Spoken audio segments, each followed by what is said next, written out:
Due to the fact that many semi-trailers in Pakistan are modified from small trucks, the demand for fifth wheel couplings is high. In order to reduce the cost of modification, Pakistan has opted to manufacture them using scrapped ship steel plates. Today, let's take a look at how scrapped ship steel plates are transformed into fifth wheel couplings. Here we are at a truck parts manufacturing plant in Karachi, Pakistan. They acquire cut ship steel plates at a very low cost from the port. These scrapped ship steel plates have various uses, such as for truck wheels, brake drums, and chassis beams. The main reason for using ship steel plates is their thickness. Even oxyacetylene cutting takes a considerable amount of time. Nowadays, craftsmen cut the shape of the saddle on the steel plate, forming a double-forked structure. The scrapped ship steel plates often have visible cutting marks due to the less precise cutting at the port. After a simple surface treatment of the saddle, shaping is required.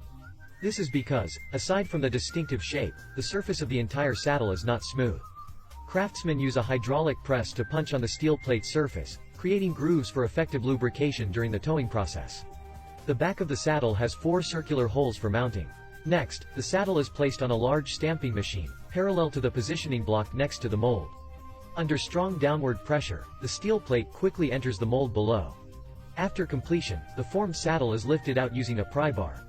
At this point, the steel plate has transformed into the saddle of the fifth wheel coupling. Factories can produce hundreds of such saddles in an hour because manual assistance is only required for stamping. After tapping away any rust on the surface with a mallet, the assembly of components beneath the saddle can begin. To accommodate various road conditions, typical saddles are designed to move up and down, requiring a fixed shaft and seat at the bottom. When turning on an incline or descending a slope, the swing of the saddle can be clearly observed. Once the position is fixed, the fixed axis is knocked out because the master needs to install the lock hook on the bottom of the saddle. Due to the significant force that the saddle needs to bear, every component requires meticulous measurement. It's not just about combining the lock hook with the reinforced position at the bottom. The most crucial aspect is the gap in the middle of the components. Otherwise, even minor discrepancies can result in the lock hook being unable to unlock or falling off during travel due to vibration. However, all the materials used are ship dismantling steel plates, so there is no need to worry about strength. Even the internal reinforcement ribs are manually knocked out. As long as the gaps match, there will be no safety hazards. At this point, the internal structural components of the saddle plate are fixed, and the most important part of the entire traction saddle is the lock hook. Therefore, the master used double-thick ship dismantling steel plates, marking them with iron sheet molds on the steel plates. For high-quality components, high-end machines are often needed.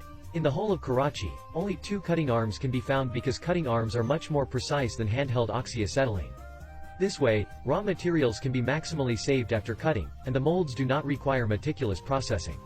The entire cutting surface is very flat and smooth, requiring only grinding off surface rust with an angle grinder. Once the lock hook hooks onto the traction pin, it immediately firmly secures the lock hook. This prevents any loosening of the trailer. Next, the safety unlocking operation handle of the lock structure is fixed, and pulling the handle will detach the lock hook. To ensure that the operating handle remains in the locked state, both the operating handle and the linkage rod have springs for resetting. Then, the saddle and the bracket are fixed with a locking pin, allowing the saddle to have a range of motion. After the lock hook is installed, to enhance the aesthetic appeal of the traction saddle, the master deliberately mixed a bright red paint. Continuing, a layer of red paint is applied on top of the primer surface of the saddle. The overall effect is very eye-catching. So, this traction saddle, crafted from scrap tire steel plates, showcases a distinctive appearance.